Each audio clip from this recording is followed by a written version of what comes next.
The Salvation Army is kicking off its annual Red Kettle Christmas Campaign in Indianapolis today.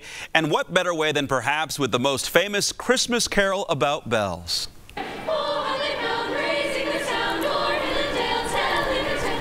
Yeah, you know it. The Cathedral High School Irish Adrenaline Show Choir performed Carol of the Bells at the kickoff at Castleton Mall today. This year's goal, to raise $3.5 million.